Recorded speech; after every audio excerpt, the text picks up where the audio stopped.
Hello everyone, welcome to Shikshantu. हम इस video में एनसीईआरटी मैथ क्लास 10th के एक्सरसाइज 1.2 के क्वेश्चन नंबर 6 और 7 को सॉल्व करेंगे।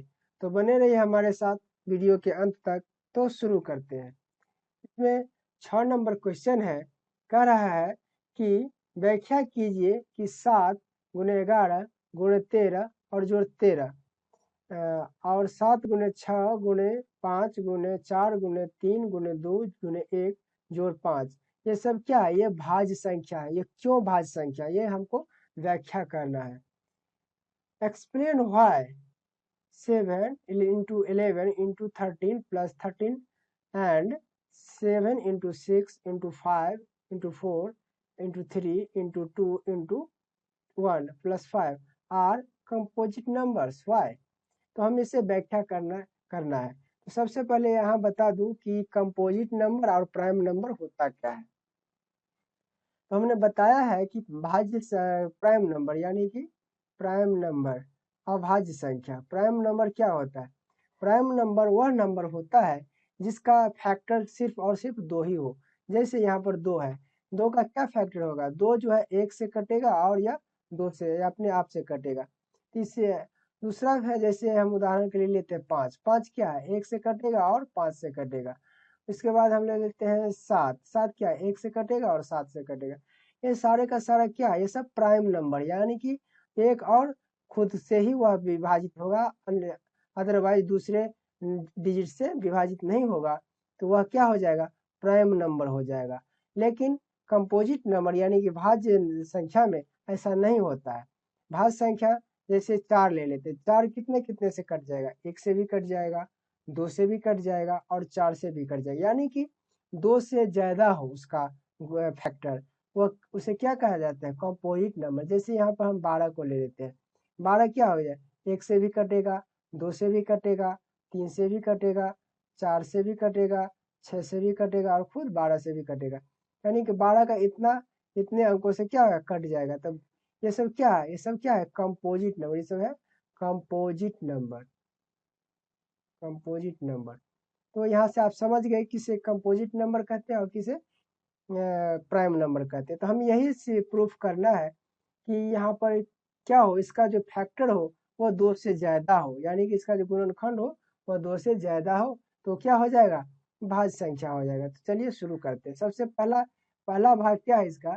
7 गुना 11 गुना 13 जोड़ 13। तो इसमें सबसे पहले क्या लेंगे? कॉमन ले लेंगे, यानी कि कॉमन वहां से लेते हैं जो यहाँ पर जोड़ है।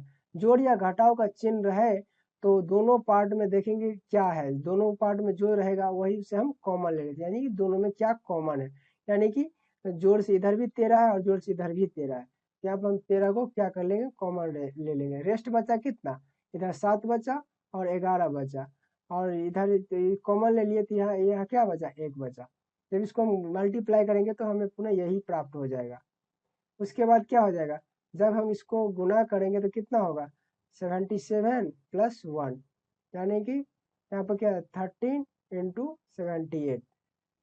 यहाँ पर क्या आया?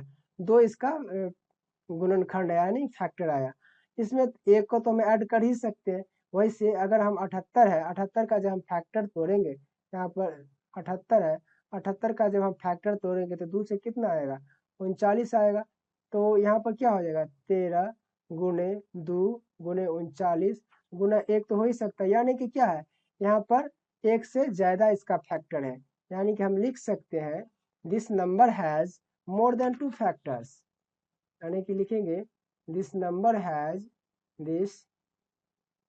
Number number has more than 2 factors, so it is a composite number।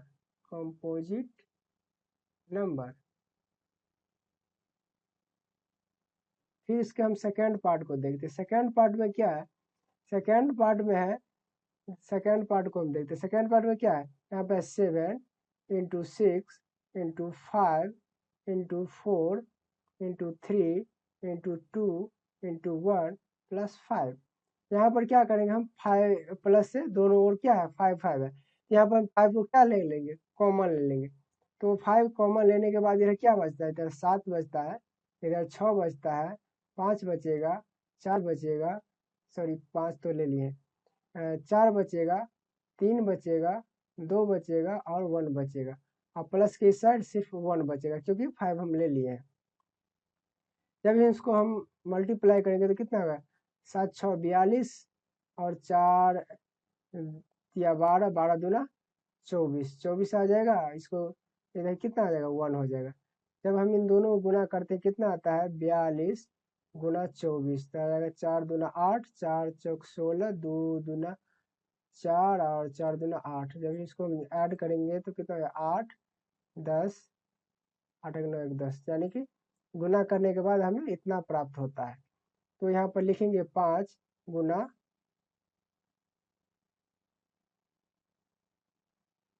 फिर यहाँ पर 1008 जोड़ 1 इतना होगा। जब हम इसे 5 गुना इसको हम ऐड करेंगे तो कितना आ जाएगा 1009 आ जाएगा, इतना हो जाएगा। तो यहाँ पर 5 क्या है, 5 भी एक प्राइम नंबर है और 1009 भी एक प्राइम नंबर है क्योंकि इसका दूसरा फैक्टर नहीं हो रहा। बट यहाँ पर क्या है, एक तो हम लिख ही सकते हैं, एक से तो कोई भी जो अंक होता है या संख्या होता है वो विभाजित हो जाता है। इसीलिए यहाँ पर क्या है, दिस नंबर हैज, वही बात लिखेंगे यहाँ पर, this number has more than 2 factors, so it is a composite number, so it is a composite number, so it is a composite number। यही हमें क्या करना था, प्रूफ करना था, ये क्यों है बता रहा था, ये क्यों है कंपोजिट नंबर, कि इसीलिए कंपोजिट नंबर की इसका क्या है 2 से ज्यादा इसका फैक्टर है। तो इस प्रकार से यह सॉल्व हो गया। चलिए इसका अब हम 7 नंबर क्वेश्चन देखते हैं।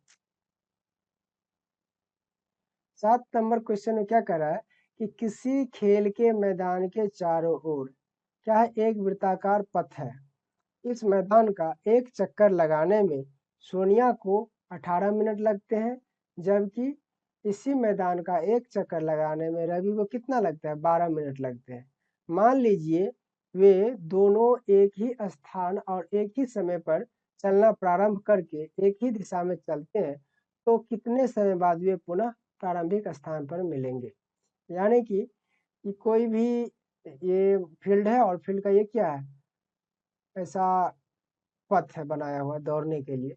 यहाँ पर क्या सोनिया और क्या रवि दोनों यहाँ से दौड़ना इधर की एक और प्रस्थान करता है, इसे दौड़ना प्रारंभ करता है।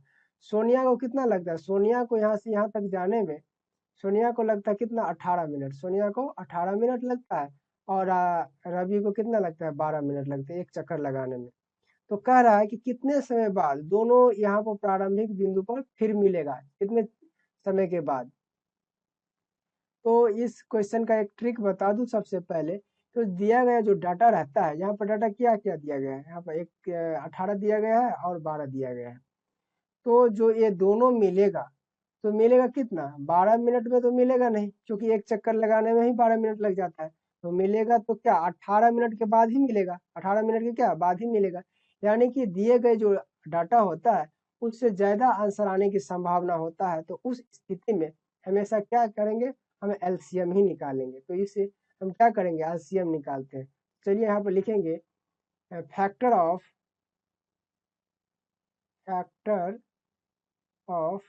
12, 12 का हम फैक्टर निकालेंगे तो क्या होगा, 12 का जब हम फैक्टर निकालेंगे तो कितना 2, यहाँ पे 6, 2 से 3, यहाँ पे यहाँ हो जाएगा इसका फैक्टर 2, 2 और 3।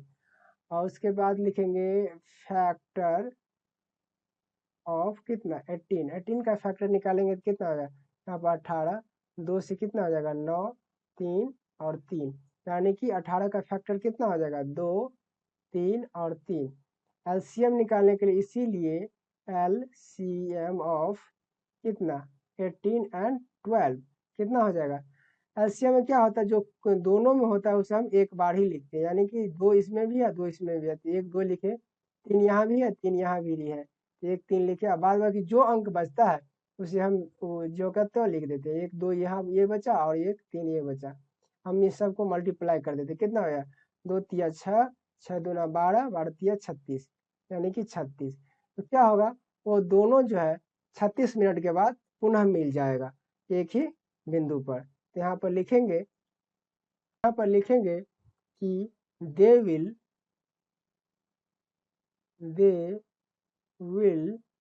Meet again after 36 minute. ये क्या हो जाएगा आंसर हो जाएगा इस क्वेश्चन का, यानी कि 36 मिनट के बाद वो दोनों क्या हो यहाँ पर इस प्रारंभिक बिंदु पर फिर से मिलेगा। तो इस वीडियो में इतना ही। यदि मेरा वीडियो पसंद आए तो इसे लाइक शेयर ज़रूर करिएगा। तो मिलते हैं अगले वीडियो में, तब तक के लिए जय हिंद।